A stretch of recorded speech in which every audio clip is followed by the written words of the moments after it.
엄마, 이 집 언제 팔 거예요? 어차피 줄 거 빨리 팔아서 우리한테 나눠주세요. 명절 다음 날 거실.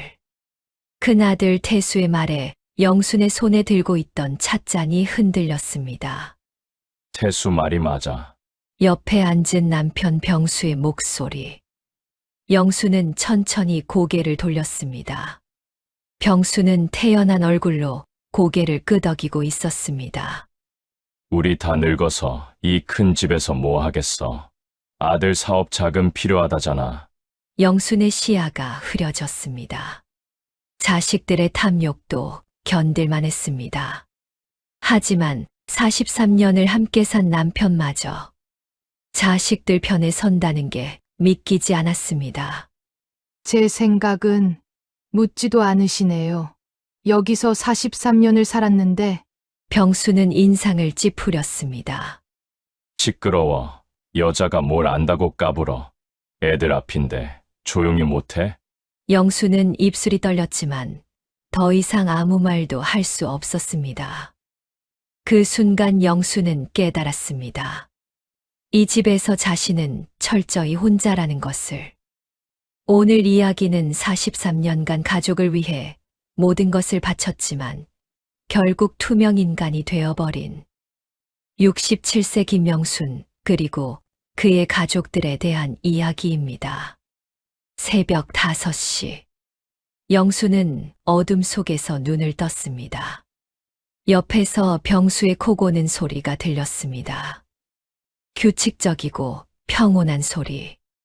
어제 일이 마치 없었던 것처럼. 영수는 조심스럽게 일어나 거실로 나왔습니다.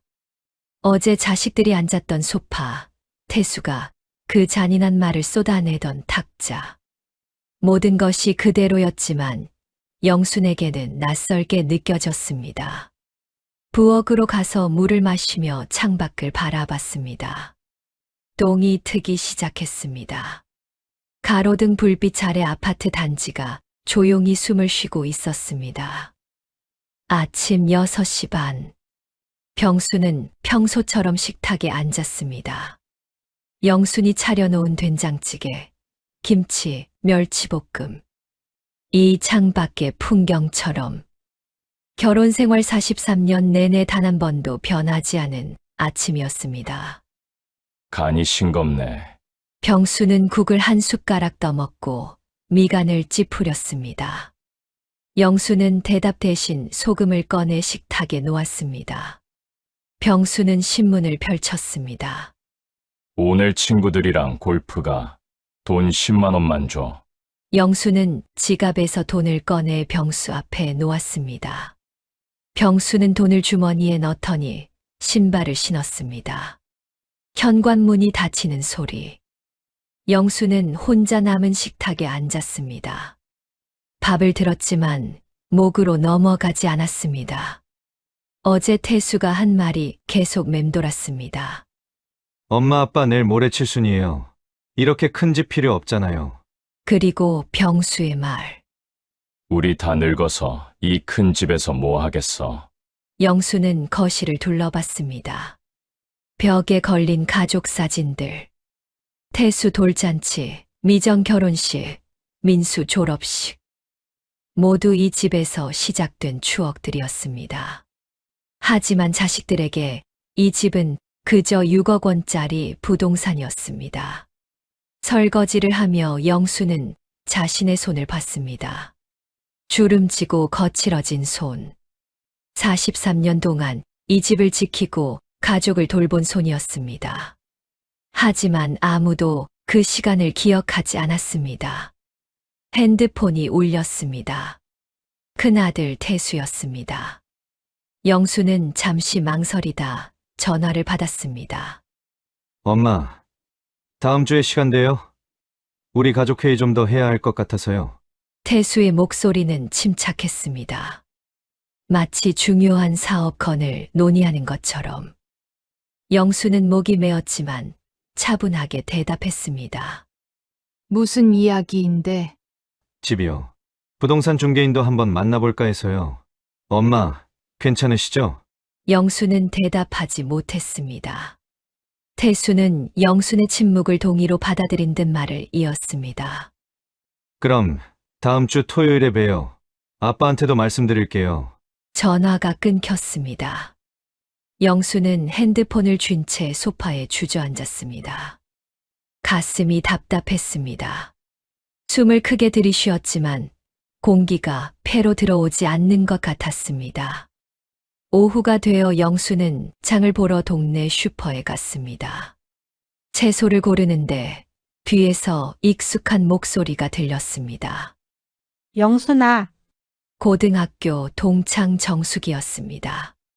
정숙은 영순의 손을 잡으며 반가워했습니다. 하지만 곧 영순의 표정을 보더니 물었습니다. 안색이 왜 이렇게 안 좋아 보여? 무슨 일 있어? 두 사람은 슈퍼 앞 벤치에 앉았습니다.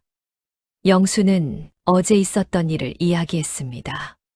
자식들이 집을 팔라고 한 것, 남편이 자식들 편을 든 것. 정숙은 한참을 듣고 한숨을 쉬었습니다. 요즘 애들이 다 그래. 부모를 돈으로만 봐. 정숙은 자기 이야기를 했습니다. 아들이 사업한다고 3천만 원을 빌려갔는데 5년째 갚지도 않고 있어. 조금 독촉하는 것 같으면 전화도 안 받는다, 얘. 그래도 남편이라도 내 편을 들어줘야 하는 거 아니야? 정숙의 말에 영수는 고개를 저었습니다. 우리 남편은 늘 자식들 편이야. 43년을 살았는데 단 한 번도 내 생각을 물어본 적이 없어. 정숙은 영순의 손을 꽉 잡았습니다. 두 사람은 말없이 앉아 있었습니다. 오후 햇살이 따뜻했지만 영순의 가슴은 차가웠습니다.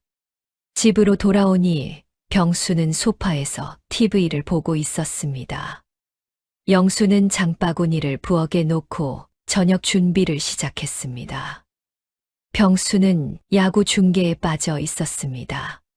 저녁을 먹으며 영수는 조심스럽게 말했습니다. 여보, 태수가 다음 주에 또 만나자는데요. 그래, 알았어. 병수는 TV를 보며 대답했습니다. 영수는 숟가락을 놓고 병수를 봤습니다. 여보, 제 이야기 좀 들어줄 수 있어요? 병수는 TV에서 눈을 떼지 않고 대답했습니다. 무슨 이야기? 저, 이 집을 팔고 싶지 않아요. 병수는 그제야 영순을 봤습니다. 미간이 찌푸려졌습니다. 왜 또 그래? 애들 도와주는 게 뭐가 어때서? 영순의 눈시울이 뜨거워졌습니다. 하지만 참았습니다. 병수는 다시 TV를 봤습니다. 야구 중계에서 환호성이 터져 나왔습니다. 영수는 설거지를 하며 눈물을 흘렸습니다. 43년이라는 시간이 무색했습니다. 이 사람과 같은 편이었던 적이 있었을까? 일주일이 지나고 토요일 오전, 자식들이 모두 모였습니다. 큰아들 태수, 둘째 딸 미정, 막내 아들 민수. 거실 소파에 둘러앉았습니다. 태수는 노트북을 펼쳤습니다. 오늘은 구체적으로 이야기해 볼게요. 태수는 노트북을 보여줬습니다. 집 매각 시 예상 금액, 세금, 분배 방안이 빼곡히 적혀 있었습니다. 영수는 자료를 보며 숨이 막혔습니다. 집 팔면 6억 원, 부모님 원룸 보증금 5천만 원 빼고 5억 5천만 원을 우리 셋이 나누면 1억 8천만 원씩이에요. 미정이 거들었습니다. 엄마, 요즘 시니어 원룸 정말 좋아요. 관리도 해주고 식사도 제공하고 오히려 더 편하실 거예요. 영수는 떨리는 목소리로 말했습니다. 이 집은 엄마가 40년을 넘게 산 집이야. 너희가 태어나고 자란 집이고. 태수는 한숨을 쉬었습니다. 엄마, 감정적으로 접근하시면 안 돼요. 우리도 다 살기 힘들어요. 저는 사업 자금이 필요하고, 미정이는 애들 학원비 때문에 힘들고, 민수는 대출 이자 때문에 죽겠다고 하잖아요. 그때 병수가 끼어들었습니다. 애들 말이 맞아. 우리 늙어서 이런 큰 집이 뭐가 필요해. 작은 데 가서 편하게 살자. 영수는 남편을 돌아봤습니다. 병수는 진지한 표정으로 고개를 끄덕이고 있었습니다. 영순의 가슴이 무너졌습니다. 여보, 내 생각은 묻지도 않아요. 병수는 짜증을 냈습니다. 여자가 뭘 안다고 그래. 집 하나 팔아서 애들 도와주는 게 부모 된 도리지. 영수는 더 이상 참을 수 없었습니다. 자리에서 일어나 방으로 들어갔습니다. 문을 닫는 순간 눈물이 쏟아졌습니다. 거실에서는 자식들과 병수가 계속 이야기하는 소리가 들렸습니다. 웃음소리도 섞여 있었습니다. 마치 영순 없이도 모든 게 잘 돌아가는 것 같았습니다. 영수는 침대에 앉아 창밖을 봤습니다. 아파트 단지 너머로 하늘이 보였습니다. 구름 한 점 없이 맑았습니다. 하지만 영순의 마음은 먹구름으로 가득했습니다. 1시간쯤 지나 자식들이 돌아갔습니다. 영수는 방에서 나오지 않았습니다. 병수가 문을 두드렸습니다. 밥이나 차려. 영수는 대답하지 않았습니다. 병수는 투덜거리며 라면을 끓여 먹었습니다. 냄비 부딪히는 소리, 물 끓는 소리.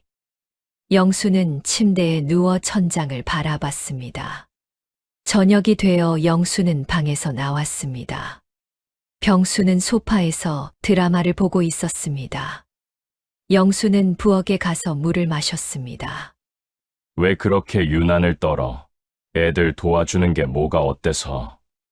병수의 목소리. 영수는 천천히 돌아서서 남편을 봤습니다. 당신은 43년 동안 제 마음이 어떤지 단 한 번도 물어본 적이 없어요. 병수는 리모컨을 놓고 영순을 봤습니다. 무슨 소리야? 내가 43년을 먹여 살렸는데. 영순의 눈에서 눈물이 흘렀습니다. 먹여 살렸으면 다예요. 제 마음은요? 제 꿈은요? 제 인생은요? 병수는 어이없다는 표정을 지었습니다. 여자가 무슨 꿈? 밥 해주고 애들 키우고 살림하는 게 여자 인생이지. 영수는 더 이상 말하고 싶지 않았습니다. 방으로 돌아가 문을 닫고 침대에 누워 베개에 얼굴을 묻었습니다. 소리 내어 울었습니다. 그날 밤 영수는 잠을 이루지 못했습니다. 창밖으로 달빛이 들어왔습니다. 영수는 일어나 서랍을 열었습니다. 깊숙이 숨겨둔 낡은 수첩이 있었습니다. 20대 때 쓴 일기장이었습니다. 페이지를 넘겼습니다. 그때의 영수는 꿈이 많았습니다. 화가가 되고 싶다. 여행을 가고 싶다. 나만의 그림을 그리고 싶다. 하지만 결혼하고 애 낳고 바쁘게 살다 보니 다 잊고 살았습니다. 영수는 일기장을 가슴에 안았습니다. 그리고 결심했습니다. 이제라도 나를 위해 살아보자고. 다음 날 아침 영수는 동네 문화센터로 갔습니다. 게시판에 수채화 초급반 수강생 모집이라는 공고가 붙어 있었습니다. 영수는 떨리는 손으로 신청서를 작성했습니다. 수강료는 월 15만 원이었습니다. 영순의 연금 80만 원 중 큰 돈이었습니다. 하지만 영수는 망설이지 않았습니다. 43년 만에 처음으로 자신을 위해 쓰는 돈이었습니다. 집에 돌아오니 병수가 식탁에 앉아 있었습니다. 어디 갔다 와? 병수의 목소리에 불만이 섞여 있었습니다. 영수는 부엌으로 가서 밥을 차리기 시작했습니다. 나 수채화 배우러 다니기로 했어요. 병수는 국을 떠먹다 손을 멈췄습니다. 수채화. 집안일이나 할 것이지 쓸데없는 짓거리. 영수는 대답하지 않고 계속 밥을 차렸습니다. 병수는 코웃음을 쳤습니다. 그 돈 모아서 애들한테 보태주기나 할 것이지. 영수는 밥그릇을 탁 내려놓았습니다. 제 돈이에요. 제 연금으로 제가 하고 싶은 거 하는 거예요. 병수는 어이없다는 표정으로 영순을 봤습니다. 하지만 영순은 눈을 피하지 않았습니다. 43년 만에 처음으로 자기 의견을 분명히 말하는 순간이었습니다. 일주일 뒤 영순은 첫 수채화 수업에 갔습니다. 문화센터 강의실에는 10명 정도의 수강생이 모여 있었습니다. 대부분 영순과 비슷한 나이, 또래 여성들이었습니다. 강사는 40대 여자였습니다. 부드러운 목소리로 자기소개를 시작했습니다. 영수는 떨리는 마음으로 강사의 말을 들었습니다. 오늘은 첫 시간이니까 간단한 도형부터 그려볼게요. 붙잡는 법부터 천천히 배워봐요. 영순이 붓을 잡자 손에 낯선 무게가 느껴졌습니다. 물감을 묻혀 종이에 댔고 파란색이 번져나갔습니다. 영수는 숨을 멈췄습니다. 색이 살아 움직이는 것 같았습니다. 영수는 넋을 잃고 붓을 움직였습니다. 옆자리 여자가 말을 걸었습니다. 처음 오세요? 영수는 고개를 끄덕였습니다. 그 여자는 미소를 지으며 자기소개를 했습니다. 저는 경이에요. 석 달째 다니고 있어요. 경희는 60대 중반으로 보였습니다. 단정한 옷차림에 밝은 표정이었습니다. 영수는 경희가 마음에 들었습니다. 수업이 끝나고 경희가 영순에게 커피를 마시자고 했습니다. 두 사람은 문화센터 근처 작은 카페로 가 창가 자리에 앉았습니다. 수채화 처음 맞으세요? 붙잡는 솜씨가 예사롭지 않으시던데. 경희의 칭찬에 영수는 수줍게 웃었습니다. 아니에요. 그냥 젊었을 때 꿈이었거든요. 그때 영순의 핸드폰이 울렸습니다. 둘째 딸 미정이었습니다. 영수는 황급히 화면을 덮으려다 문자를 봤습니다. 엄마, 아빠한테 집 얘기 다시 잘 좀 해봐요. 우리 급해요. 영순의 표정이 순식간에 어두워졌습니다. 한숨이 절로 나왔습니다. 핸드폰을 쥔 손이 파르르 떨렸습니다. 앞에 앉은 경희가 걱정스러운 눈빛으로 물었습니다. 무슨 안 좋은 일 있으세요? 영수는 얼른 표정을 감추려 했지만 43년의 서름이 왈칵 밀려왔습니다. 처음 보는 사람 앞이지만 오히려 낯선 사람이라서 툭 튀어나오는 말들이 있었습니다. 그냥 사는 게 참 허무해서요. 영수는 씁쓸하게 웃으며 찻잔을 만지작거렸습니다. 43년을 가족만 보고 살았는데 이제 와서 보니 저만 덩그러니 남은 것 같아서 구체적인 집안 사정은 말하지 않았습니다. 하지만 그 말 속에 담긴 뼈아픈 외로움은 숨길 수 없었습니다. 경희는 더 묻지 않았습니다. 그 나이 때 여자들이 겪는 마음의 병을 누구보다 잘 알기 때문이었습니다. 남편분이 속 썩이시는구나. 경희가 조심스럽게 말했습니다. 영수는 힘없이 고개를 끄덕였습니다. 평생 제 편인 줄 알았는데 결정적인 순간엔 남의 편이네요. 경희는 영순의 손을 따뜻하게 감싸 쥐었습니다. 저희 남편도 그랬어요. 작년에 세상 떠나기 전까지 정말 징글징글하게도 말이 안 통했죠.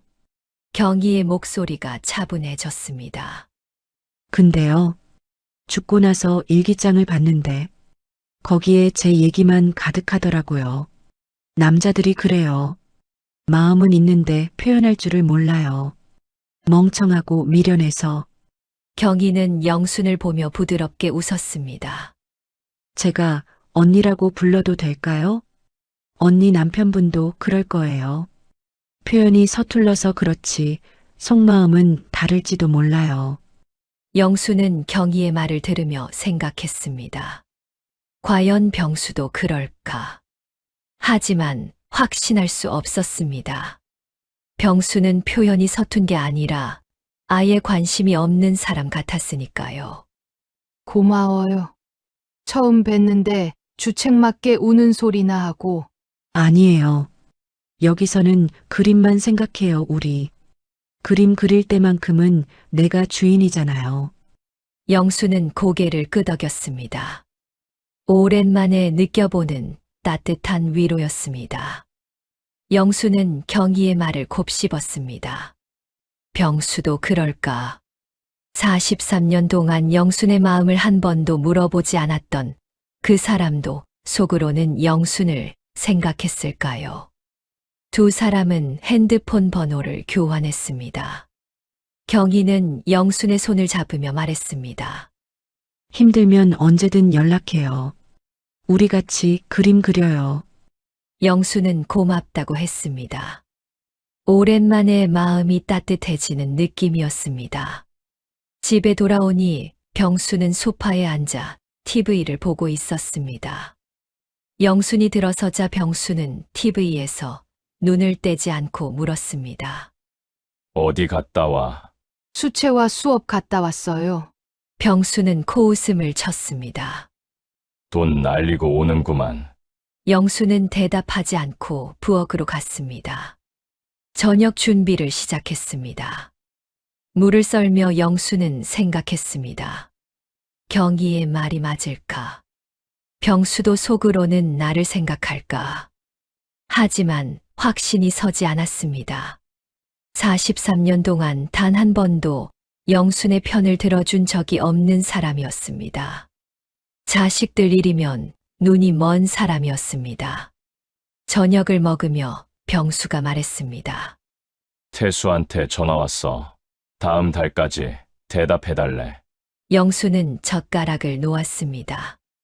저는 싫어요. 병수는 밥그릇을 탁 내려놓았습니다. 여자가 뭘 안다고 고집을 피워. 아들 사업 도와주는 게 뭐가 어때서. 부모된 돌이 아니야. 영수는 떨리는 목소리로 말했습니다. 당신은 왜 제 생각은 듣지도 않아요?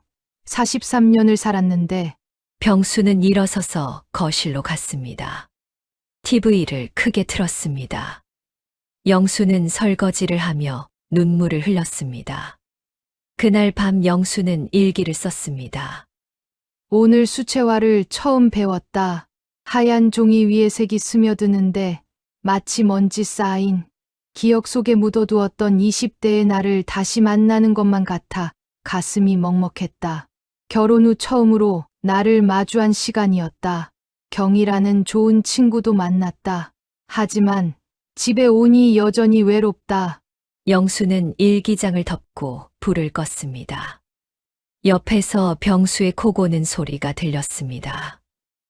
영수는 어둠 속에서 눈을 뜨고 있었습니다. 한 달이 흘렀습니다. 영수는 일주일에 2번 수채화 수업에 다녔습니다.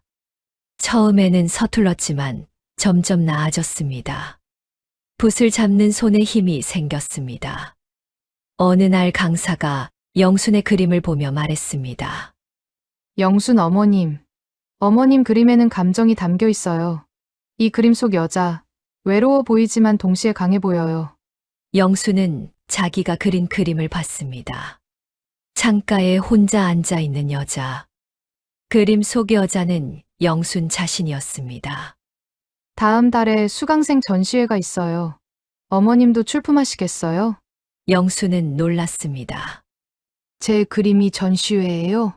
강사는 웃으며 고개를 끄덕였습니다. 어머님 그림은 진심이 느껴져요. 꼭 출품하세요. 영수는 감격했습니다. 평생 누구도 영순을 칭찬해 준 적이 없었습니다. 남편도 자식들도. 영수는 눈물을 참으며 고맙다고 했습니다. 수업이 끝나고 경희와 함께 카페로 갔습니다. 영수는 전시회 이야기를 했습니다. 경희는 진심으로 기뻐했습니다. 언니 정말 대단해요. 남편분도 기뻐하시겠어요. 영수는 쓴웃음을 지었습니다. 우리 남편은 관심도 없어요. 경희는 영순의 손을 잡았습니다. 언니 남편분한테 말씀해 보세요. 전시회에 와달라고요. 분명 오실 거예요. 영수는 확신이 서지 않았지만 고개를 끄덕였습니다. 집에 돌아와 영수는 저녁을 차리며 병수에게 말했습니다. 여보, 다음 달에 전시회가 있어요. 제 그림이 나가요. 병수는 TV를 보며 대답했습니다. 그래. 그게 전부였습니다. 같이 가줄 수 있어요? 병수는 짜증을 냈습니다. 그날 골프 약속 있어. 영수는 가슴이 답답했지만 참았습니다. 그때 핸드폰이 울렸습니다. 둘째 딸 미정이었습니다. 영수는 전화를 받았습니다. 엄마, 나 힘들어. 애들 학원비 때문에 미치겠어. 미정의 목소리가 울먹였습니다.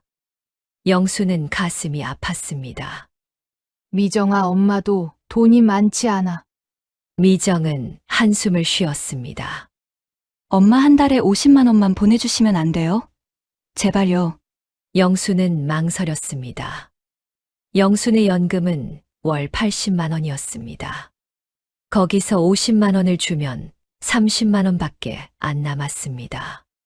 게다가 이번 달은 수채화 수업료 15만 원을 내야 했습니다.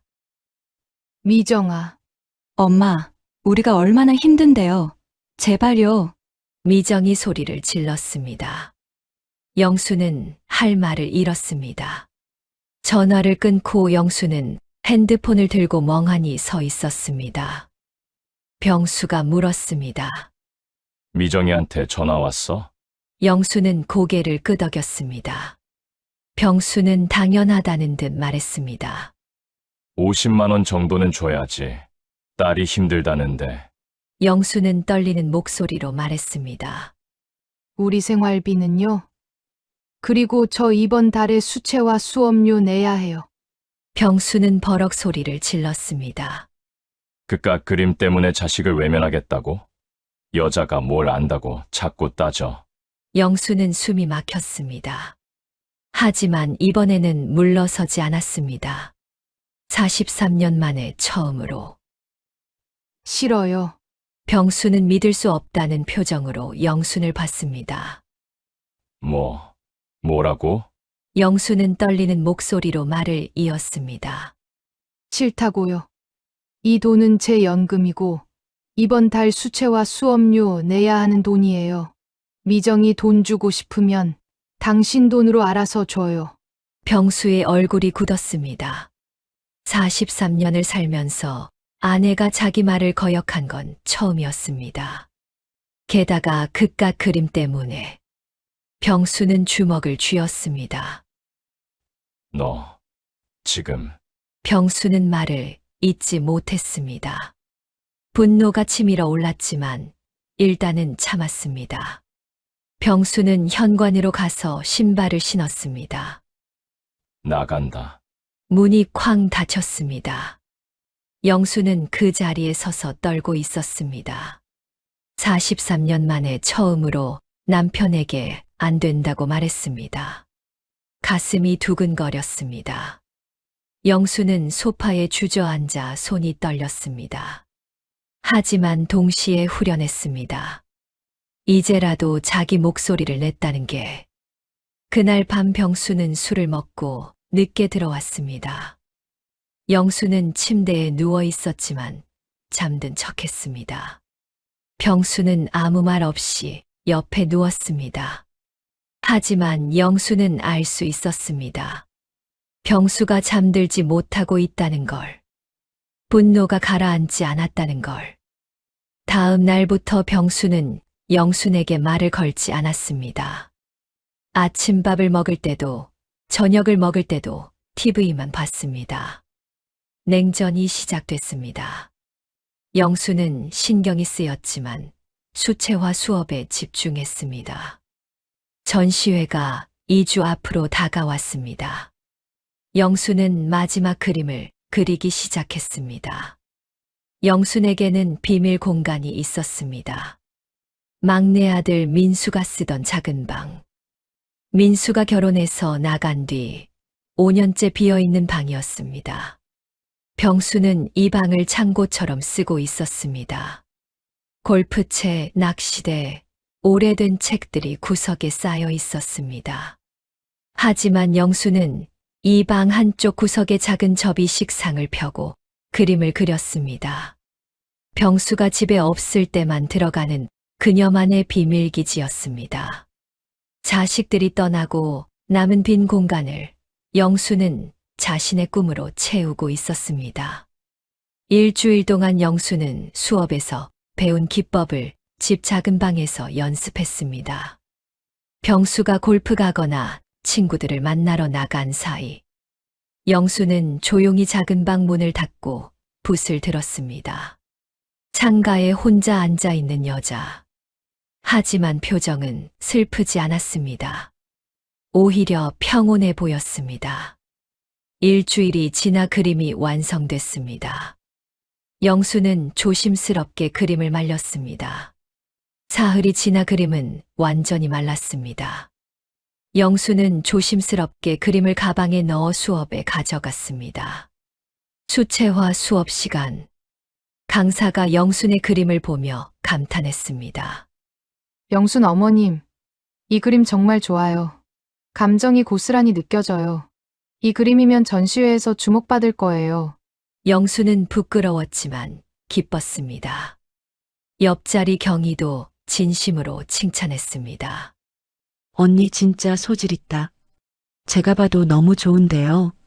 꼭 전시회에 내세요. 수업이 끝나고 영수는 그림을 소중히 가방에 넣어 집으로 돌아왔습니다. 집에 도착해 영수는 조용히 작은 방으로 갔습니다. 그림을 접이식 상 위에 조심스럽게 놓았습니다. 영수는 그림을 작은 방에 두기로 했습니다. 전시회 전까지 여기가 가장 안전했습니다. 병수는 이 방에 거의 들어오지 않았으니까요. 매일 밤 영수는 병수가 잠든 뒤 몰래 작은 방 문을 열고 그림을 봤습니다. 손전등을 켜고 그림을 비추며 뿌듯함을 느꼈습니다. 일주일 동안 정성 들여 그린 그림. 전시회에 낼 그림. 그림 옆에는 영순이 붓을 씻어둔 물감통이 있었습니다. 일주일 동안 붓을 씻으며 쌓인 물감 찌꺼기로 물은 탁하고 더러웠습니다. 구정물처럼 보였습니다. 영수는 내일 아침에 치우려고 그대로 뒀습니다. 병수는 소파에서 TV를 보고 있었습니다. 영수는 부엌에서 저녁을 준비했습니다. 두 사람 사이에 말은 없었습니다. 저녁 7시쯤 병수가 밖에 나가 친구들을 만나고 온다고 했습니다. 영수는 대답 없이 고개만 끄덕였습니다. 밤 10시가 넘어 병수가 술에 취해 돌아왔습니다. 비틀거리며 현관문을 열었습니다. 술 냄새가 집 안 가득 퍼졌습니다. 병수는 거실로 들어왔지만 소파에 영순이 없었습니다. 여보, 물 안 떠오고 뭐 해? 병수가 소리쳤습니다. 대답이 없었습니다. 병수는 짜증을 내며 안방을 봤습니다. 영순이 없었습니다. 병수는 거실을 비틀거리며 걸었습니다. 작은 방 문틈으로 불빛이 새어 나왔습니다. 병수는 문고리를 잡았습니다. 벌컥 문을 열었습니다. 그곳에 영순이 있었습니다. 작은 접이식 상 앞에 앉아 그림을 보고 있었습니다. 상 위에는 완성된 그림이 놓여 있었습니다. 옆에는 더러운 물감통이 있었습니다. 영수는 깜짝 놀라 돌아봤습니다. 여보, 병수는 신발을 신은 채로 그 방에 들어갔습니다. 영순의 공간을 침범했습니다. 발소리가 방바닥을 밟았습니다. 여기서 뭐 하는 거야? 물 달라니까. 기어이, 그놈의 그림질이야. 병수의 목소리가 차갑고 험했습니다. 영수는 일어나려 했지만 병수가 먼저 상 앞으로 다가갔습니다. 병수는 상 위에 그림을 봤습니다. 그리고 옆에 놓인 더러운 물감통을 봤습니다. 일주일 동안 붓을 씻으며 쌓인 물감 찌꺼기. 탁하고 더러운 구정물이었습니다. 병수는 영순에게 거절당한 기억이 떠올랐습니다. 그깟 그림 때문에 자식을 외면하겠다고? 분노가 치밀어 올랐습니다. 병수는 그림을 보며 낮고 차가운 목소리로 말했습니다. 이깟 종이 쪼가리가 자식보다 중요해? 내 밥보다 중요해? 영수는 가슴이 철렁했습니다. 여보, 무슨 소리예요? 병수는 더러운 물감통을 집어들었습니다. 탁하고 더러운 물. 붓을 씻은 구정물이었습니다. 여보, 안 돼요. 영순이 소리쳤습니다. 손을 뻗었습니다. 그림은 말라 있었지만 저 더러운 물이 쏟아지면 모든 것이 끝장이었습니다. 하지만 늦었습니다. 병수는 영순이 보는 앞에서 그 더러운 물감통의 물을 그림에 쏟아버렸습니다. 더러운 구정물이 영순의 그림을 순식간에 뒤덮었습니다. 일주일 동안 정성 들여 그린 그림이 맑고 투명했던 색감 위로 더러운 얼룩이 번져나갔습니다. 그림 속 여자의 얼굴이 구정물에 잠겼습니다. 아, 영수는 외마디 비명을 지르며 그림으로 달려갔습니다. 하지만 이미 늦었습니다. 더러운 물감물이 그림 위를 흘러내렸습니다. 병수는 텅 빈 물통을 바닥에 던지며 차갑게 말했습니다. 더러운 물감 놀이는 더러운 물로 씻어줘야지. 병수는 휘청거리며 방에서 나갔습니다. 문이 쾅 닫혔습니다. 영수는 더럽혀진 그림을 안고 주저앉았습니다. 울음이 터져 나왔습니다. 남편이 자신의 꿈을, 자신의 분신을 더럽혔습니다. 자식들이 떠나고 남은 이 빈 방. 영순이 유일하게 자신의 꿈을 펼칠 수 있던 공간. 그곳까지 남편이 침입해서 짓밟았습니다. 영수는 한참을 울었습니다. 더럽혀진 그림을 보며 울었습니다. 맑고 투명했던 색감은 사라지고 그림 전체가 더러운 얼룩으로 뒤덮여 있었습니다. 그리고 천천히 일어났습니다. 영수는 작은 방 문을 열고 거실로 나갔습니다. 병수는 안방으로 들어가 있었습니다. 영수는 43년 만에 처음으로 남편에게 소리를 질렀습니다. 당신은 악마야. 안방에서 병수의 코 고는 소리가 들렸습니다. 영수는 주먹을 쥐었습니다. 영수는 밤새 작은 방에서 더럽혀진 그림을 붙잡고 울었습니다. 하지만 새벽 4시쯤 영수는 눈물을 닦고 일어났습니다. 선반에서 새 캔버스 종이를 꺼냈습니다. 붓을 잡고 물감을 짰습니다. 영수는 결심했습니다. 다시 그리겠다고. 아니, 더 좋은 그림을 그리겠다고. 절망과 분노, 43년의 억울함을 모두 담아서 영수는 붓을 들고 그리기 시작했습니다.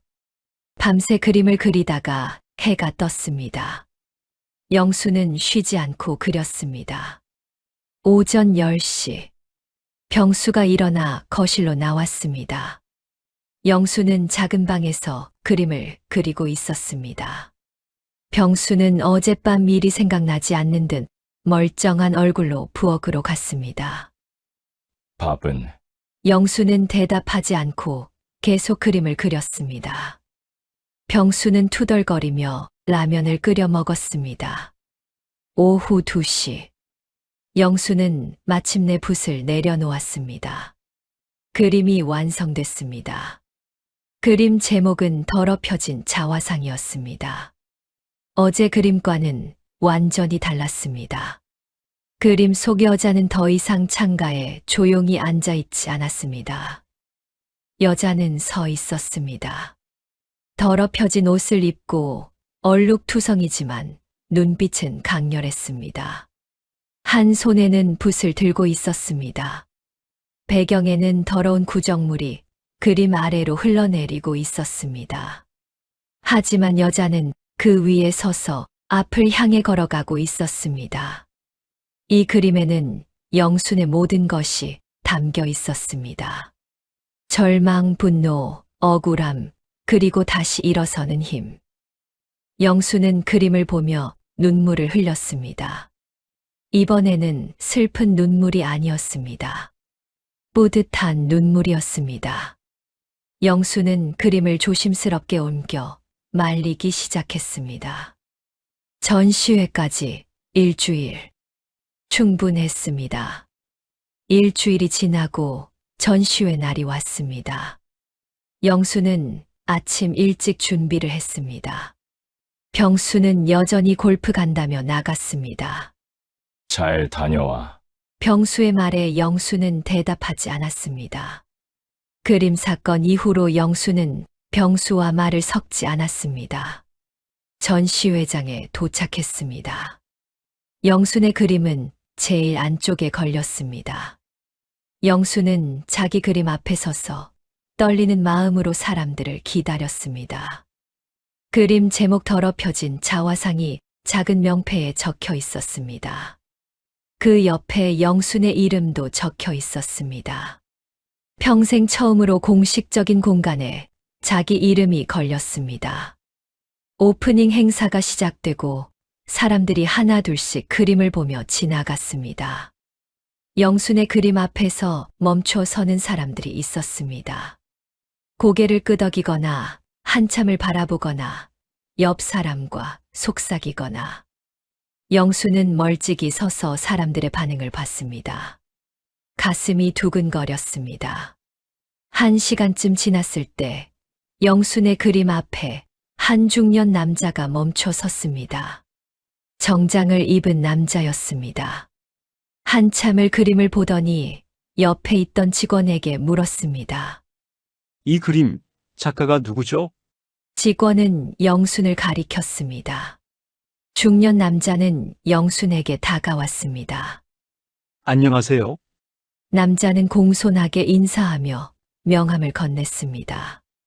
저는 갤러리 큐레이터 김민수입니다. 영수는 떨리는 손으로 명함을 받았습니다. 명함에는 아트스페이스 K 김민수 큐레이터라고 적혀 있었습니다. 더럽혀진 자화상. 정말 강렬한 작품이네요. 큐레이터는 진지한 표정으로 말했습니다. 그림 속 여자가 더럽혀진 옷을 입고 있지만 눈빛이 살아있어요. 배경의 구정물도 단순한 장식이 아니라 실제 경험에서 나온 것 같아요. 실례지만 작가님께서 직접 겪으신 일인가요? 영수는 대답하지 못했습니다. 목이 메었습니다. 큐레이터는 계속 말했습니다. 슬픔과 분노, 그리고 동시에 다시 일어서는 힘이 느껴져요. 이 그림 판매하실 의향 있으세요? 영수는 놀라서 큐레이터를 봤습니다. 네, 큐레이터는 미소를 지으며 말했습니다. 저희 갤러리에서 이 작품을 구매하고 싶습니다. 500만 원에 어떠실까요? 영수는 숨이 멎었습니다. 500만 원. 영순의 연금 6개월치가 넘는 돈이었습니다. 정말 제 그림이요? 영순의 목소리가 떨렸습니다. 큐레이터는 고개를 끄덕였습니다. 이 작품에는 진짜 삶이 담겨 있어요. 제목처럼 더럽혀졌지만 다시 일어선 여자의 이야기가 느껴져요. 저희 갤러리 컬렉션에 꼭 포함시키고 싶습니다. 영수는 눈물이 났습니다. 큐레이터는 가방에서 서류를 꺼냈습니다. 지금 간단한 계약서를 작성하시면 이번 주 안으로 작품료를 입금해 드리겠습니다. 그리고 다음 달에 저희 갤러리에서 여는 전시회에도 꼭 초대하고 싶어요. 앞으로도 계속 그림 그려주세요. 영수는 떨리는 손으로 서류를 받았습니다. 계약서였습니다. 작품명 더럽혀진 자화상, 판매가 500만 원. 영수는 펜을 들고 자기 이름을 썼습니다. 김영순. 평생 밥 해주는 여자, 애 키우는 여자로만 살았던 영순이 처음으로 화가 김영순으로 서명했습니다. 큐레이터는 서류를 받아 가방에 넣으며 말했습니다. 목요일까지 입금해 드리겠습니다. 계좌번호 여기 적어 주시겠어요? 영수는 떨리는 손으로 자기 통장 번호를 적었습니다. 큐레이터는 다시 한번 악수를 청했습니다. 좋은 작품 감사합니다.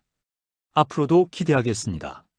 큐레이터가 떠나고 영수는 그 자리에 멍하니 서 있었습니다. 믿을 수 없었습니다. 자신이 그린 그림이 500만 원에 팔리다니. 경희가 달려왔습니다. 언니, 방금 봤어요. 큐레이터가 언니 그림 산 거예요? 경희의 목소리가 떨렸습니다. 영수는 고개를 끄덕이며 눈물을 흘렸습니다. 500만 원이래요. 경희는 영순을 꽉 껴안았습니다. 언니 정말 축하해요. 정말 대단해요. 두 사람은 한참을 껴안고 있었습니다. 주변 사람들이 박수를 쳤습니다. 강사도 다가와 영순의 손을 잡았습니다. 영순 어머님, 정말 축하드려요. 제가 처음부터 알아봤죠? 강사는 진심으로 기뻐했습니다. 영수는 눈물을 닦으며 고맙다고 했습니다. 전시회가 끝날 때까지 영수는 자기 그림 앞에 서 있었습니다. 사람들이 그림 앞에서 사진을 찍었습니다. 누군가는 영순에게 다가와 악수를 청했습니다. 평생 처음으로 영수는 김영순이라는 사람으로 인정받았습니다. 누군가의 아내도 누군가의 엄마도 아닌 화가 김영순으로. 오후 5시 전시회가 끝났습니다. 영수는 경희와 함께 카페로 갔습니다. 두 사람은 커피를 마시며 이야기했습니다. 언니, 남편분한테 말씀하셨어요? 경희의 질문에 영수는 고개를 저었습니다. 아직이요. 집에 가서 말해야지요. 경희는 영순의 손을 잡았습니다. 언니, 남편분이 정말 기뻐하실 거예요. 영수는 쓴웃음을 지었습니다. 잘 모르겠어요. 우리 남편은 내가 그림 그리는 걸 좋아하지 않아서. 영순의 목소리가 떨렸습니다. 경희는 영순의 손을 잡았습니다. 언니 혹시 집에서 힘드시면 언제든 우리 집에 오세요. 남편이 작년에 세상 떠나고 혼자 사는데 방도 비어 있고 언제든 환영이에요. 영수는 경희를 봤습니다. 경희의 눈빛이 진심이었습니다. 고마워요. 말이라도 정말 고마워요. 영수는 경희의 손을 꽉 잡았습니다. 마음 한구석이 따뜻해졌습니다. 진짜예요, 언니. 언제든 연락하세요.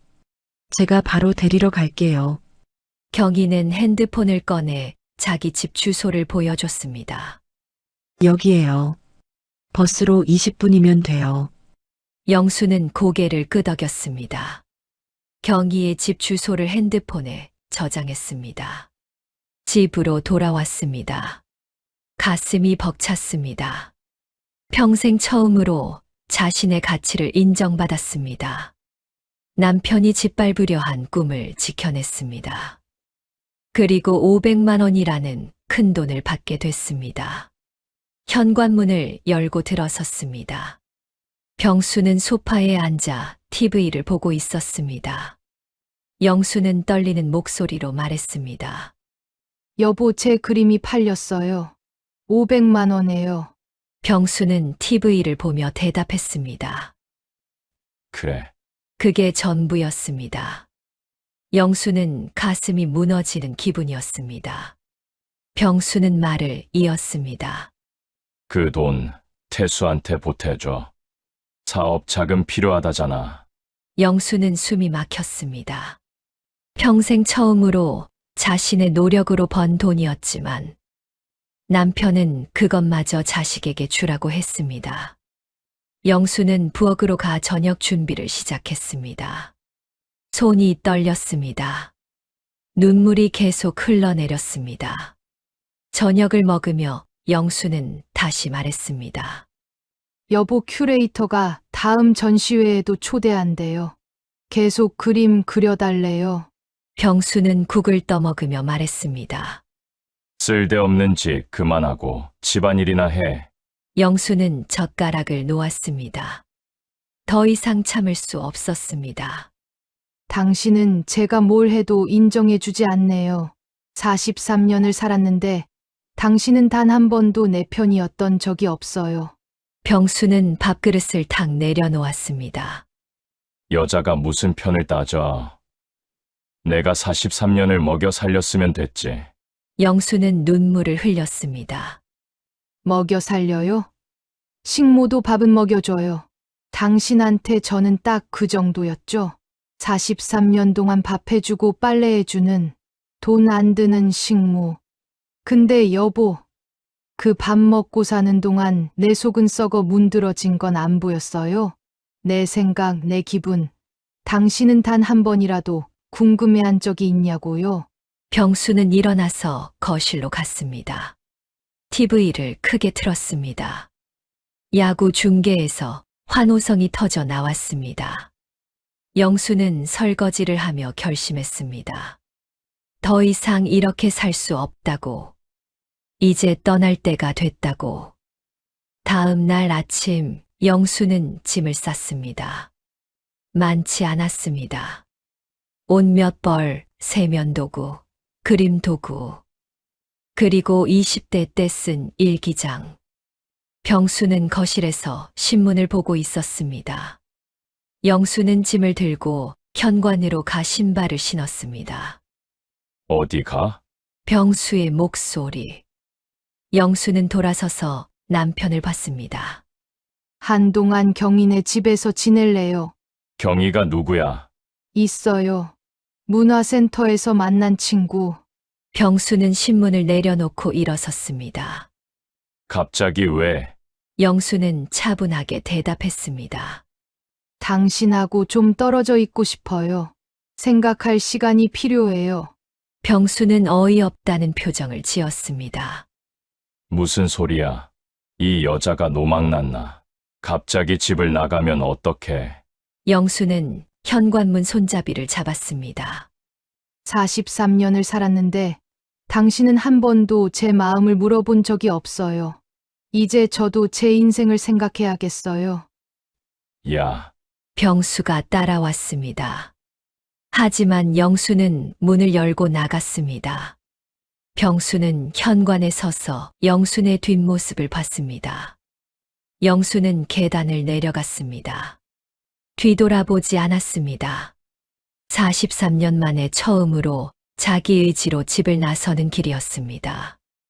영순이 나간 첫날 밤. 병수는 저녁을 먹지 못했습니다. 냉장고를 열었지만 뭘 먹어야 할지 몰랐습니다. 라면을 끓였지만 한강물이었습니다. 침대에 누웠지만 잠이 오지 않았습니다. 옆자리가 비어 있었습니다. 43년 동안 늘 영순이 있던 자리였습니다. 다음 날 아침, 병수는 일어나 식탁에 앉았습니다. 밥상이 차려져 있지 않았습니다. 병수는 냉장고에서 밥을 꺼냈습니다. 김치만 꺼내 먹었습니다. 맛이 없었습니다. 아니, 맛을 느낄 수 없었습니다. 3일째, 우편함에서 관리비 고지서를 꺼냈습니다. 병수는 고지서를 펼쳤습니다. 관리비 35만 원, 전기세, 수도세, 가스비까지 합치면 40만 원이 넘었습니다. 병수는 당황했습니다. 이걸 어떻게 내야 하는지 몰랐습니다. 은행 앱을 열었지만 사용법을 몰랐습니다. 43년 동안 영순이 다 처리했었습니다. 병수는 안방으로 들어가 한쪽 구석에 있는 낡은 서랍장을 열었습니다. 그곳에는 각종 고지서와 영수증이 가지런히 정리돼 있었습니다. 관리비, 전기세, 수도세, 가스비, 인터넷, 전화, 재산세, 건강보험. 40년이 넘는 시간 동안 영순이 말없이 처리했던 것들이었습니다. 병수는 서류 뭉치를 보며 숨이 막혔습니다. 자신이 이 집에서 아무것도 할 줄 모르는 무능한 존재였다는 걸 깨달았습니다. 병수는 자기 통장을 확인했습니다. 국민연금 200만 원이 들어와 있었습니다. 병수는 이 돈으로 골프도 치고 친구들과 술도 마셨습니다. 한 달에 150만 원을 썼습니다. 그런데 영순의 통장은 어땠을까? 병수는 영순이 정리한 가계부를 발견해 펼쳤습니다. 영순의 연금은 월 80만 원이었습니다. 거기서 생활비 50만 원, 수채화 수업료 15만 원. 남는 건 15만 원뿐이었습니다. 그런데 가계부 메모란에 이렇게 적혀 있었습니다. 미정 학원비 50만 원 보냄. 이번 달 적자 35만 원. 내 수채화 수업료는 다음 달로 미뤄야겠다. 병수는 가계부를 떨어뜨렸습니다. 손이 떨렸습니다. 영수는 자기 연금 80만 원으로 생활비를 대고 자식들 용돈까지 보내고 있었습니다. 그러면서 자기 그림 수업료는 미뤘습니다. 병수는 자기가 쓴 월 150만 원을 생각했습니다. 골프, 술, 친구들과의 모임. 모두 영순의 희생 위에서 가능한 일이었습니다. 병수는 주저앉았습니다. 자신이 43년 동안 영순의 돈까지 착취하고 있었다는 걸 깨달았습니다. 먹여 살렸다고? 천만의 말씀이었습니다. 영순이 병수를 먹여 살렸습니다. 일주일째, 병수는 방을 정리하기 시작했습니다. 서랍을 열었습니다. 옷가지들이 가지런히 정리돼 있었습니다. 깊은 서랍을 열었습니다.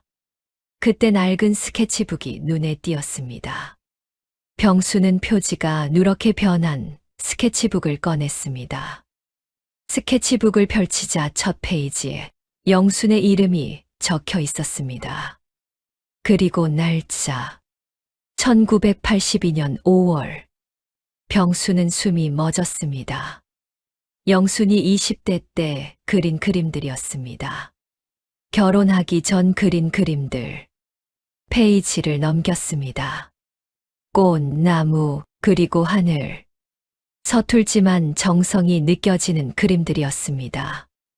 병수는 한참을 스케치북을 봤습니다.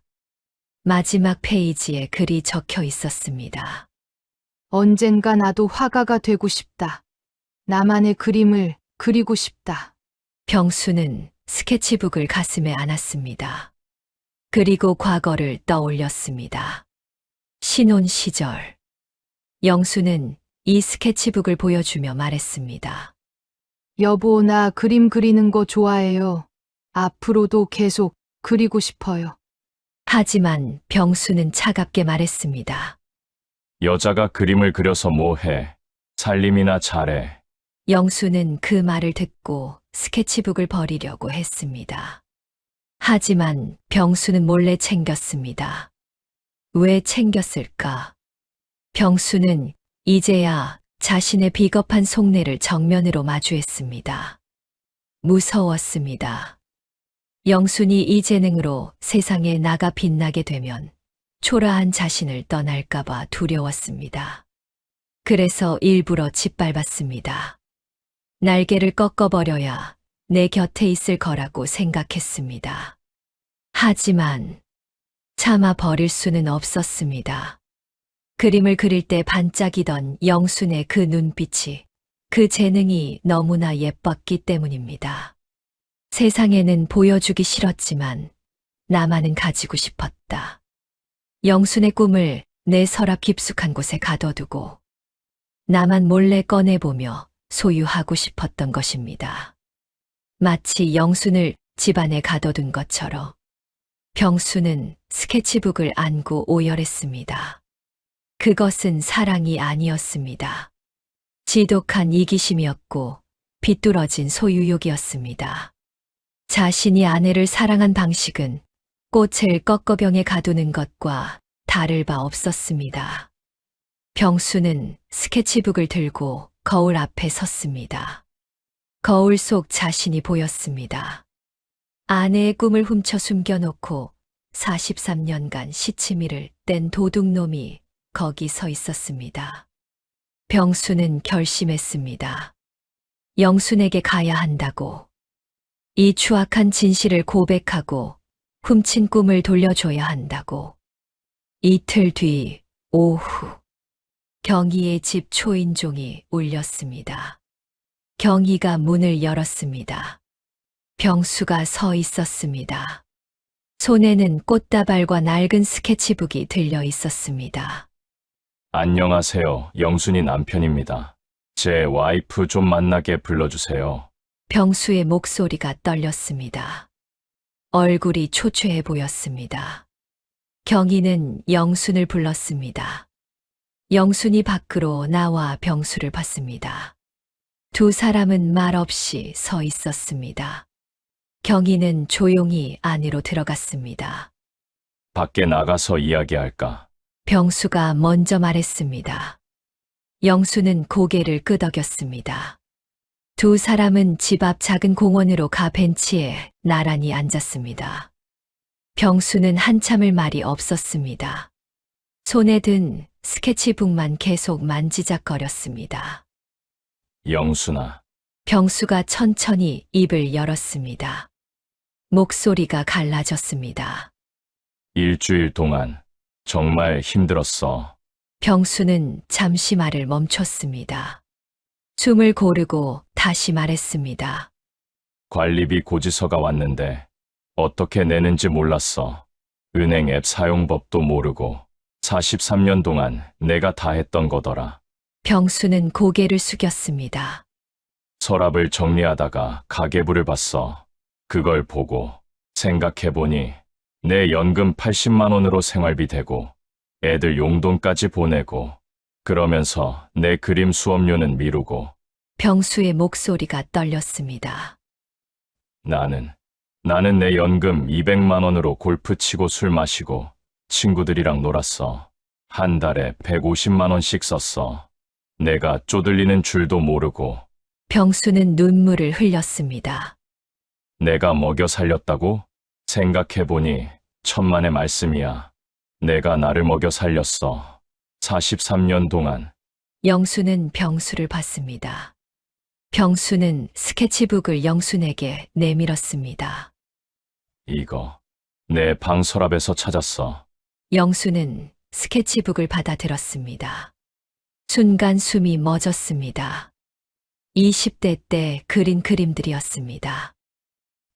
이걸 어떻게? 병수는 한참을 침묵했습니다. 그리고 떨리는 목소리로 말했습니다. 영순아, 사실 나 고백할 게 있어. 병수는 영순을 똑바로 봤습니다. 눈에 눈물이 가득했습니다. 이 스케치북. 내가 결혼하고 버리려고 했을 때 내가 몰래 챙긴 거야. 43년 동안 간직했어. 병수는 숨을 깊이 들이쉬었습니다. 근데 말이야. 병수의 목소리가 갈라졌습니다. 나 무서웠어. 영수는 병수를 봤습니다. 병수는 계속 말했습니다. 당신이 세상에 나가서 성공하면 나를 떠날까봐 무서웠어. 그래서 못하게 막았어. 그런데 참아 버릴 수는 없더라. 그림 그릴 때 당신 눈빛이 너무 예뻤거든. 그래서 나만 보려고 숨겨뒀어. 당신 꿈을 내 서랍 속에 가둬두고 나만 몰래 꺼내봤어. 그런데 늙어서 당신이 다시 붓을 잡으니까 덜컥 겁이 나더라. 그림에 빠져있는 당신 표정이 나랑 살 때보다 훨씬 행복해 보여서 이러다 정말 나를 버리고 날아가 버릴까봐 그게 미치도록 질투가 났어. 그래서 더 못되게 굴었어. 당신 날개를 꺾어버려야 내 옆에 있을 줄 알고 내가 당신을 사랑하는 방식이 이렇게 비겁했어. 영수는 숨이 막혔습니다. 병수는 고개를 숙이며 계속 말했습니다. 그래서 내가 일부러 짓밟았어. 병수의 목소리가 떨렸습니다. 여자가 무슨 그림이냐고, 살림이나 하라고, 시간 낭비라고, 쓸데없는 짓거리라고. 병수는 영순을 똑바로 봤습니다. 내가 당신 꿈을 43년 동안 훔친 거야. 고의로. 내 두려움과 이기심 때문에. 영수는 스케치북을 가슴에 안았습니다. 눈물이 흘렀습니다. 병수는 계속 말했습니다. 나는 당신을 사랑한 게 아니었어. 당신을 소유하고 싶었던 거야. 내 곁에 묶어두고 싶었던 거야. 병수는 영순의 손을 잡으려 했지만 멈췄습니다. 영순아, 미안해. 정말 미안해. 병수는 고개를 숙이고 울었습니다. 한참을 울었습니다. 영수는 스케치북을 펼쳤습니다. 20대의 자신이 그린 그림들을 봤습니다. 그리고 마지막 페이지에 쓴 글을 봤습니다. 언젠가 나도 화가가 되고 싶다. 영수는 병수를 봤습니다. 병수는 고개를 숙인 채 울고 있었습니다. 영수는 천천히 입을 열었습니다. 여보, 병수는 고개를 들었습니다. 영수는 말을 이었습니다.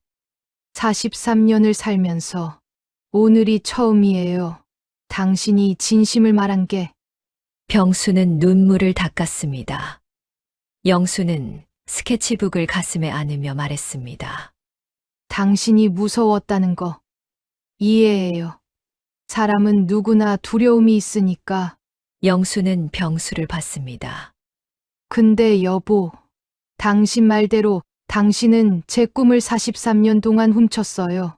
그건 사실이에요. 병수는 고개를 숙였습니다. 영수는 말을 이었습니다. 하지만 당신이 이 스케치북을 43년 동안 간직한 건 그게 뭘 의미하는지 저도 알아요.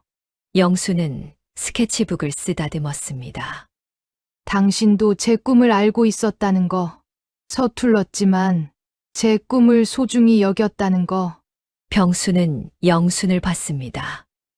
영수는 눈물을 흘리며 말했습니다. 여보, 저 집으로 돌아갈게요. 병수는 믿을 수 없다는 표정을 지었습니다. 정말. 영수는 고개를 끄덕였습니다. 하지만 약속해 주세요. 앞으로는 제 편이 돼 주세요.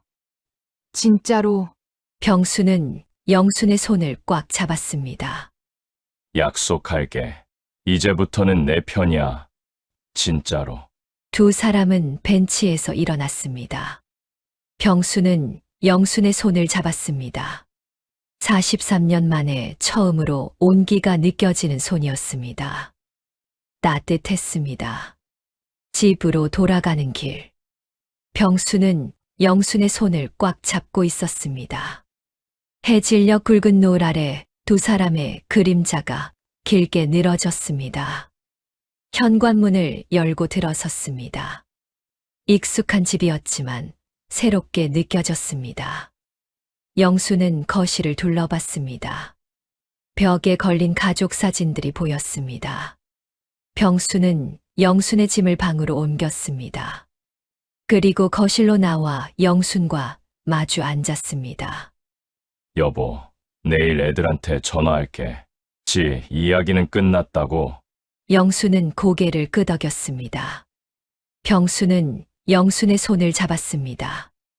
이제부터 난 무슨 일이 있어도 항상 내 편이야. 두 사람은 한참을 손을 잡고 앉아 있었습니다. 다음 날 아침, 병수는 영순보다 먼저 일어났습니다. 부엌으로 가서 밥을 차리기 시작했습니다. 서툴렀지만 정성을 다했습니다. 영순이 일어나 부엌으로 왔습니다. 병수가 밥상을 차리고 있는 모습을 보고 놀랐습니다. 여보, 병수는 웃으며 대답했습니다. 같이 먹자. 이제부터는 같이 하자. 두 사람은 식탁에 마주 앉았습니다. 병수가 차린 밥상은 서툴렀지만 따뜻했습니다. 밥을 먹고 난 뒤 병수는 핸드폰을 꺼내 태수에게 전화를 걸었습니다. 태수야, 아빠야. 전화 너머로 태수의 목소리가 들렸습니다. 아빠, 어머니랑 집 이야기는 해결됐어요? 병수는 단호하게 대답했습니다. 집은 안 팔아. 이제 그 이야기는 끝이야.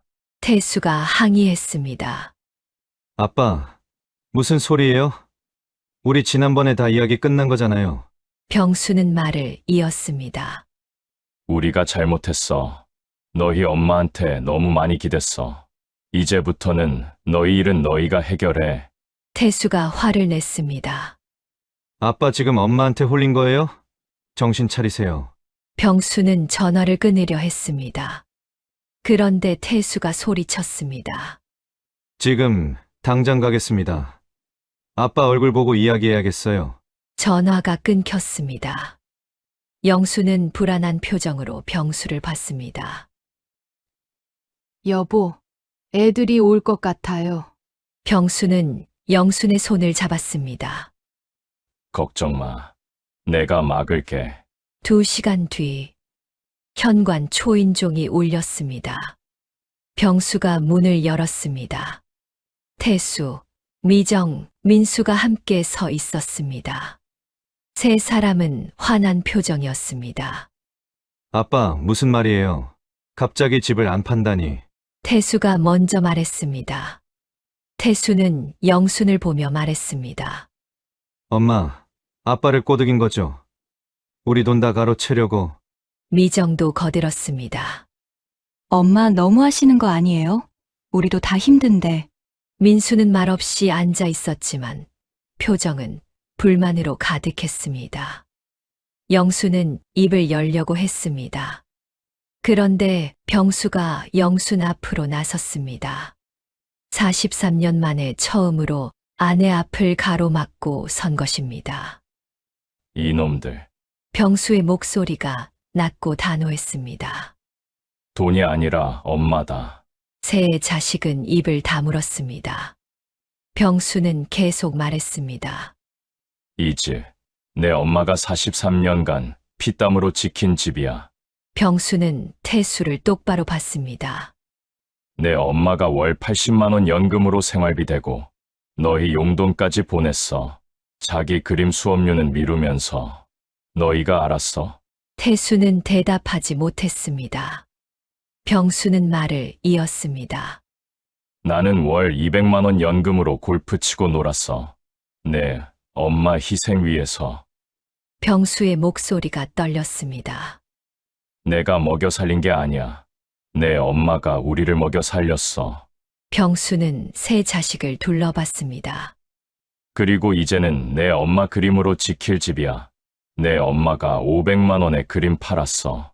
앞으로도 계속 팔 거야. 병수는 단호하게 말했습니다. 여기엔 너희 몫 1원도 없어.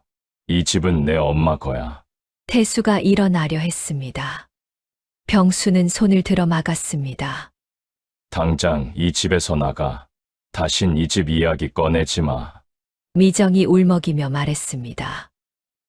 아빠, 우리가 그렇게 나쁜 자식이에요? 병수는 미정을 봤습니다. 나쁜 자식은 아니야. 하지만 이기적인 자식이지. 부모를 돈으로만 본 자식이야. 영수는 병수의 뒤에서 세 자식을 봤습니다. 그리고 천천히 앞으로 나왔습니다. 병수의 손을 잡았습니다. 영수는 세 자식을 보며 말했습니다. 봤지? 이게 내 편이라는 거다. 영순의 목소리는 차분했지만 단호했습니다. 엄마는 40년 넘는 평생 동안 너희 편이었어. 너희가 필요할 때마다 돈 보내고, 손주 돌보고, 집안일 도와줬어. 영수는 병수를 봤습니다. 근데 아빠는 엄마 편이 아니었어. 그게 얼마나 외로웠는지 너희는 몰라. 영수는 다시 자식들을 봤습니다. 이제 아빠가 엄마 편이 됐어. 처음으로. 그게 얼마나 소중한지 너희도 언젠가 알 날이 올 거야. 영수는 현관 쪽을 가리켰습니다. 너희도 이제 내 편 찾아서 나가 살아. 부모한테 기대지 말고. 세 자식은 멍하니 영순을 봤습니다. 태수가 입을 열려 했지만 병수가 먼저 말했습니다. 나가. 세 자식은 일어났습니다. 태수는 불만스러운 표정으로 현관으로 갔습니다. 미정과 민수도 따라갔습니다. 현관문이 닫혔습니다. 영순과 병수는 거실에 남았습니다. 두 사람은 소파에 앉았습니다. 병수는 영순의 손을 잡았습니다. 잘했지? 영순은 눈물을 흘리며 고개를 끄덕였습니다. 고마워요. 제 편이 돼줘서. 병수는 영순을 안았습니다. 이제부터 계속 내 편이야. 한 달 뒤, 영순의 두 번째 전시회가 열렸습니다. 병수는 영순과 함께 전시회장에 갔습니다. 영순의 새 그림이 전시돼 있었습니다. 그림 제목은 60대가 되고 나서야 보이는 것들이었습니다. 그림 속에는 두 사람이 손을 잡고 서 있었습니다. 석양을 바라보는 모습이었습니다. 병수는 그림 앞에서 한참을 섰습니다. 그리고 영순의 손을 잡았습니다. 좋은 그림이야. 우리 모습이네. 영순은 미소를 지었습니다. 병수는 말을 이었습니다. 앞으로도 계속 그려. 나는 내 옆에서 응원할게. 전시회가 끝나고 두 사람은 집으로 돌아왔습니다. 거실 소파에 나란히 앉았습니다. 병수가 말했습니다. 영순아, 우리 여행 갈까? 제주도라도. 영수는 좋다고 했고 병수는 영순의 손을 잡았습니다. 앞으로 내가 하고 싶은 거 다 하자. 나는 내 옆에서 응원할게. 영수는 눈물을 흘렸습니다. 행복한 눈물이었습니다. 저녁이 되어 영수는 일기장을 꺼냈습니다. 오늘을 기록하기 시작했습니다. 60대가 되고 나니 비로소 보였다. 자식은 언젠가 품을 떠나야 하는 귀한 손님이라는 걸. 머리로는 늘 알고 있었지만 그 당연한 사실이 가슴으로 이해되기까지 67년이나 걸렸다. 섭섭해할 일이 아니었다. 새가 날개가 돋으면 둥지를 떠나는 것이 순리이듯 아이들이 떠나는 건 그저 자연스러운 일이었다. 아이들이 떠난 그 빈자리는 텅 빈 구멍이 아니었다. 이제야 비로소 당신과 내가 방해받지 않고 온전히 마주 볼 수 있는 둘만의 공간이었다. 나를 울게 한 것도 자식들이었지만 결국 비바람이 몰아칠 때 내 옆에 남는 건 자식이 아니라 배우자, 이 사람 하나뿐이라는 것도 이제야 선명하게 보인다. 남편은 43년 동안 내 꿈을 훔쳤다고 고백했다. 두려움과 이기심 때문이었다고 했다. 하지만 그 고백이 너무나 아프고 처절해서 나는 그를 용서하기로 했다. 오늘 남편은 처음으로 내 앞을 가로막고 섰다. 자식들에게 이 집은 내 엄마 거야 라고 소리쳤다. 43년 만에 처음으로 진짜 내 편이 되어 주었다. 늦었지만 이제라도 우리는 진짜 부부가 됐다. 서로의 마음을 이해하고 서로의 꿈을 지켜주는 진정한 동반자가 됐다. 앞으로 남은 시간은 이 사람의 손을 잡고 걸어가려 한다. 그림도 계속 그리고 여행도 다니면서 60대가 되고 나서야 진짜 우리의 인생이 시작되었다. 영수는 일기장을 덮고 거실로 나갔습니다. 병수는 TV를 보고 있었습니다. 하지만 예전과 달랐습니다. 병수는 영순의 시선을 느끼고 돌아봤습니다. 미소를 지으며 손을 내밀었습니다. 영수는 병수의 손을 잡았습니다. 두 사람은 손을 잡은 채 창밖을 바라봤습니다. 석양이 지고 있었습니다. 주황빛 햇살이 거실을 따뜻하게 비췄습니다. 영수는 생각했습니다. 60대가 되고 나서야 깨달았습니다. 30대의 자존감은 허상이었고 초년의 성공은 때로 독이 됐으며 영양가만 따진 인맥은 소용없었습니다. 인생 대박을 꿈꾸는 것도 오히려 쪽박으로 가는 길이었습니다. 회사에서 아무리 성과를 내도 퇴직하면 금세 잊혔고 동창회에서 본 인생의 역전들은 예측 불가능했습니다. 하지만 가장 중요한 깨달음은 자식보다 배우자가 소중하다는 것이었습니다. 늙고 병들어도 서로를 지켜주는 유일한 사람이었습니다. 영순과 병수는 손을 잡은 채 석양을 바라봤습니다. 남은 인생을 함께 걸어갈 동반자로서 43년 만에 처음으로 진짜 부부가 된 두 사람의 새로운 시작이었습니다. 여러분, 오늘 이야기 어떠셨나요? 영순 씨의 인생을 보며 한 가지 깊은 깨달음을 얻습니다. 젊은 날 우리가 그토록 공들여 키운 자식들은 제 둥지를 찾아 떠나갈 반가운 손님일 뿐입니다. 결국 밉다 해도 인생의 비바람이 몰아칠 때 내 곁에서 함께 비를 맞아줄 사람은 오직 배우자뿐이라는 것을요. 인생의 화려한 잎사귀가 다 떨어지고 나서야 비로소 보이는 것들이 있습니다. 지금 옆을 한번 보세요. 앙상해진 서로의 가지를 부대끼며 마지막까지 온기를 나눌 유일한 사람, 바로 당신의 남편, 당신의 아내입니다. 배우자에게 하지 못했던 말, 오늘 전해보면 어떨까요? 여러분의 부부 이야기도 댓글로 나눠주세요. 구독, 좋아요는 제게 큰 힘이 됩니다. 끝까지 시청해주셔서 감사합니다.